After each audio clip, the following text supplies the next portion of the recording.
هر سرخستم بامداد نماز میخوانم، بعد پرنده نگاه میکنم، خود میتونم دانش توز میکنم یه پرانم.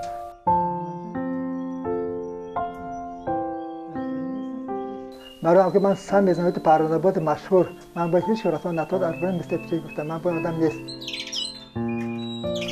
و برای 50 سال است من مشغول هستم. هر سال در آسیمان آزمود پرنده ها تشکیل میکنن.